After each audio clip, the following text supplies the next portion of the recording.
Friends, आज मैं आप लोगों को अनकॉन्शियस पेशेंट के अंदर क्या नहीं करना चाहिए उनके साथ वो मैं आपको बताऊंगा, जो कि बहुत ही इम्पॉर्टेंट है। तो सबसे पहले मैं आपको बता दूं कि अनकॉन्शियस पेशेंट को कैसे पहचानेंगे कि ये पेशेंट अनकॉन्शियस है। तो अगर आप ध्यान से देखेंगे दूर से ही, तो जो अगर उसकी आँखें क्लोज्ड हैं तो उनके आईलिड्स के अंदर ब्लिंकिंग नहीं होगा, blinkings are absent. Then up to some extent आपको ये पता लग जाएगा कि ये व्यक्ति अनकॉन्शियस है। अब मैं आपको इसके साथ ये भी बता दूं कि अनकॉन्शियसनेस की कितनी ग्रेड्स होती हैं। तो there are 4 grades of unconsciousness. पहला ग्रेड जो होता है कन्फ्यूजन होता है, दूसरा ग्रेड जो होता है वो होता है डिलीरियम, और तीसरा ग्रेड जो होता है उसको बोलते हैं स्टूपर, और लास्ट में होता है कॉमा। कन्फ्यूजन में आदमी कंफ्यूज रहता है और वो बराबर डिसीजन नहीं लेने को होता है, और आपको देखने से ही मालूम पड़ेगा कि व्यक्ति कंफ्यूज है। दूसरा होता है डिलीरियम। डिलीरियम में he will start talking irrelevant, he is not aware with the surroundings. और इसके बाद स्टूपर में patient will not respond to your ordinary questions, but he will respond only to the deep stimulus. और इसके बाद last में patients comma में चला जाता है, तो उसको बोलते हैं comma. Is a fully unconscious. एक बार आपको पता लग गया कि ये पेशेंट फुल्ली अनकॉन्शियस है, तो उसको क्या नहीं करना है, ध्यान से सुनिए। जो पेशेंट फुल्ली अनकॉन्शियस है उसको हम कोई भी चीज़ पीने या खाने के लिए नहीं देंगे, अदरवाइज ये बहुत ही डेंजरस सिद्ध होगा।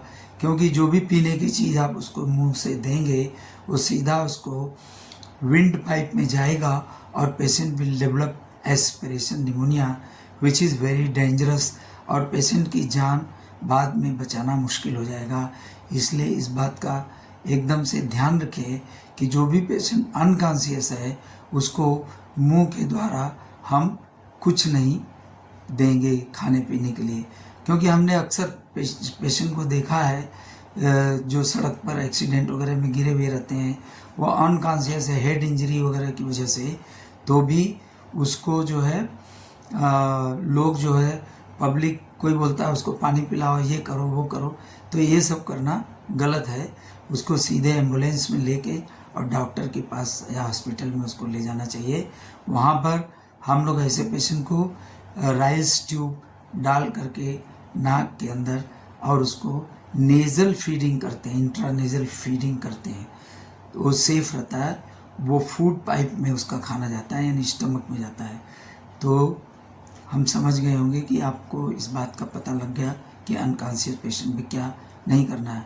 और दूसरा एग्जाम्पल आपको बता दूं कि हमने अक्सर विजिट पे देखा है कि डायबिटीज़ वाले पेशेंट को, जो कि दवा ले लिया या इंसुलिन ले लिया लेकिन उसके बाद खाना नहीं खाया और उसको हाइपोग्लाइसेमिक कोमा में चला जाता है, तो ऐसे पेशेंट को भी हमको मुंह के द्वारा कुछ देना नहीं चाहिए। उसको भी सीधे हॉस्पिटल में ले जाना चाहिए, वो डॉक्टर ही उसका मैनेजमेंट करेंगे। हम लोग उसको या तो राइस ट्यूब डालेंगे या नाक के अंदर या आईवी फ्लूइड वगैरह दे के उसको मैनेज करेंगे।